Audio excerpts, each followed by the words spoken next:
Friends, एक रेसिपीमध्ये तुमचं स्वागत आहे। आज मी बनवणार आहे कोळंबी, सुकट कोळंबी। हे असे आपल्याला कटिंग करून घ्यायचे। मी पूर्ण कटिंग करून घेतले, तुम्हाला फक्त दाखवते असं। याचे आपल्याला मुंडे काढून घ्यायचे असे। तर चला तर सुरुवात करूत रेसिपीला।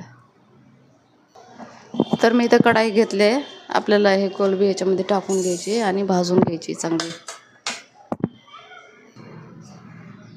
याच्यामध्ये आपल्याला हलकसं तेल घालायचं आहे। थोडेसे भाजलेत मी याला, थोडंसं तेल टाकून भाजायचं आहे।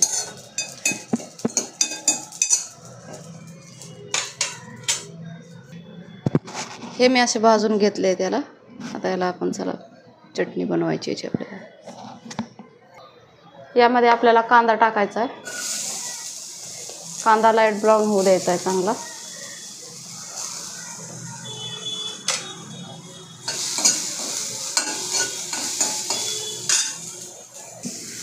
कांदा मी तर एकच घेतला आहे। याच्यामध्ये आपल्याला तेल टाकायचं आहे। आता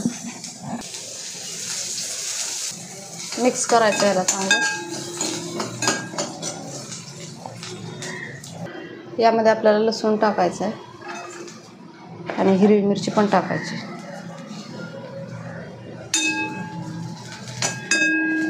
त्यानंतर आपल्याला याच्यामध्ये टोमॅटो टाकायचा आहे। आम्ही टोमॅटो घातला आहे। त्यानंतर कोथिंबीर टाकायची आपल्याला। मिक्स करायचे चांगले आणि मसाला मिक्स होण्यासाठी आपल्याला याच्यामध्ये मीठ घालायचं आहे।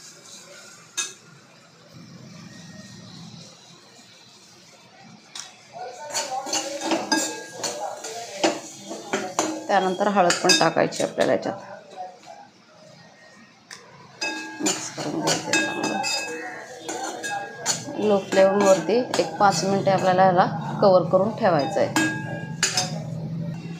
हे मी तर कव्हर करते।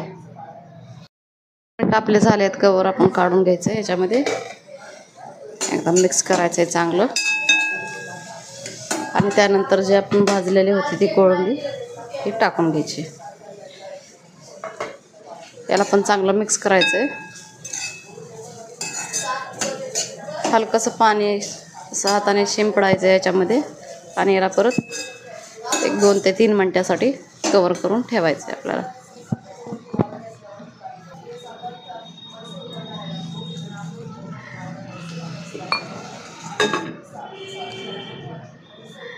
फायनली माझी रेसिपी रेडी झाली आहे। तुम्ही बघू शकतात, खूप छान लागते ही रेसिपी।